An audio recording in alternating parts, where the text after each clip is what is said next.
I think it takes time. I think it's a working out. A working out. You sound like pastor. His name's Raimond.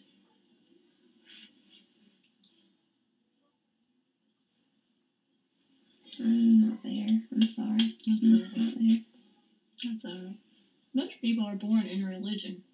It has nothing to do with what people really think or feel or need in life.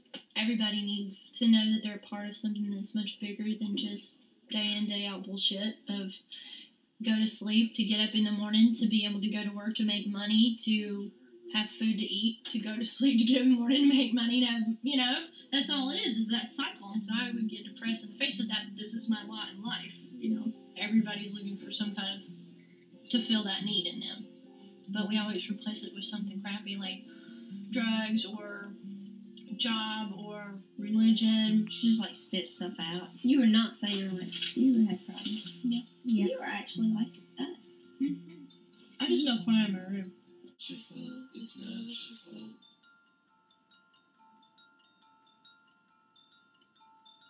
It's not your fault. It's not your fault. It's not your fault. It's not your fault.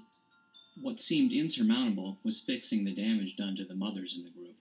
How could they ever trust their own maternal instincts again, once they'd been convinced to beat their own children?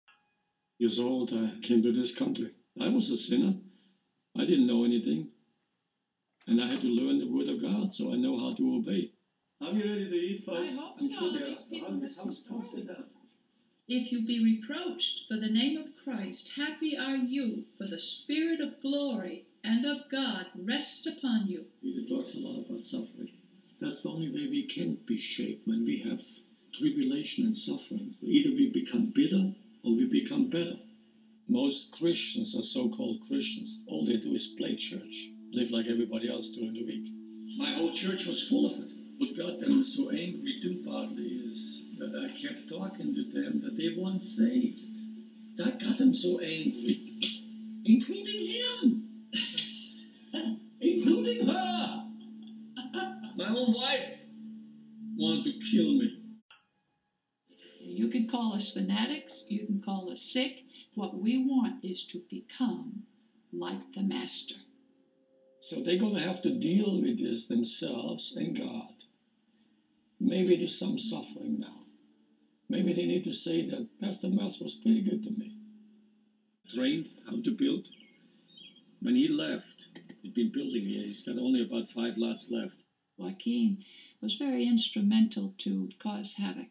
He was excommunicated then, and that's when he blamed me that it's my fault that you left him. And then Joaquin gave them a couple of books. He wants to get the church and sell it and give everybody the money, but that's against the law. Luckily, my building business was successful enough to be able to employ ex-members of the church and finance the lawsuit against Raimond. He said, the money that comes in is mine to do what I want with. If I want to go buy a Mercedes with it, I can do that. That's my prerogative. Well, I'm as close as perfect, I think, that you can get. I mean, I've been just lately wronged, maligned, evil spoken of, accused, like the Apostle Paul. That's not the best image for a pastor to drive around a sports car, is it? But most people don't have no idea. Oh, pastor, this is the easiest job. No, that's the toughest job any man can have. And unless God calls you, gifts you, trains you, you cannot do this job. No man would want it. There's not enough money in the world to pay any man to do it. He says, I never took money from the people because all of the money that came in went into the building that's there and the parsonage. But Raimond controls the building. Raimond controls the parsonage. It's not that he didn't take anything, it's that he took everything. Sean worked for $1 an hour on the houses for Raimond for years. He took Martin one time in the front of the whole church and put him down on the floor, put his foot on his neck, because he wiggled in his chair. I'm getting sensory overload. Let me sort of digest this. It's not like anything I've ever done. Because the parents are in trouble, the kids are in trouble. We don't get good people. In the church, when they misbehaved, I just went like this and gave them a look. They knew I mean business. I dealt with a girl that started to have imaginary friends, she called them.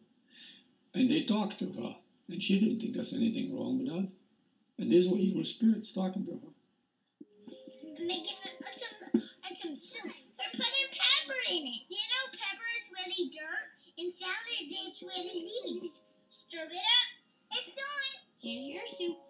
Foolishness is bound up in the heart of a child. God knows that. He wrote it in his book.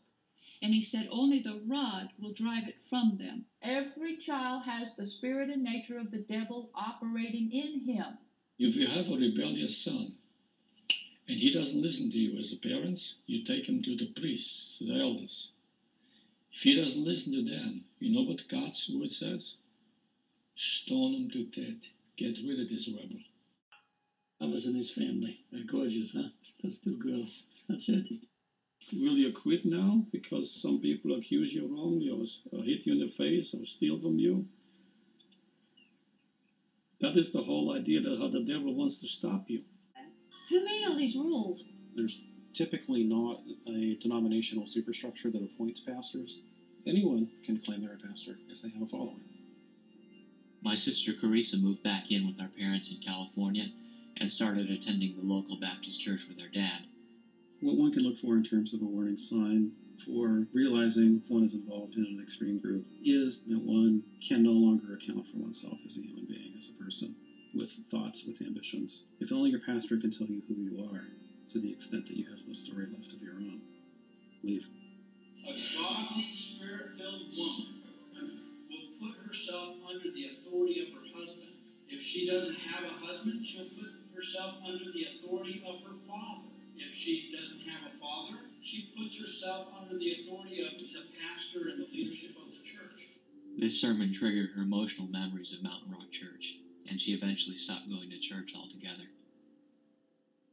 Christy and I just had a baby girl. We named her Kira Phoenix, because our marriage died in the church and has come back to life again. And Kira is the fruit of that. We don't belong to a church anymore. I'm really tired of being scared all the time. I'm having nightmares of this man. Is there any church that's not a cult? But I need to obey God. You cannot break God's laws. If the laws of the land make you sin against God, that's when you need to draw the line. And you don't have a problem. You don't have to fear the policeman. The early Christians, they died for their faith. I don't know how many you're going to find these days who are willing to die for their faith. You know? Exactly. If I couldn't be in the ministry on the side of my husband, I would die. When a gifting comes on a couple to minister in the gospel, you are constrained to do it. No 10 horses can hold you back from doing it. He's still my pastor. He's still my spiritual leader. I want to continue to try to build this church to help him carry on the word. He can have all the money he wants on his own, but what he wants is followers. Even if it's not many, just a few that will sit at his feet like I did. A guru needs his or her followers as much as they need him. Do you miss him? Well, sure, I miss all of them. They were my family. Yeah, they're spiritual parents. They say things like you hit their children with a stick, with a PVC pipe. Yeah, they got a few spankings.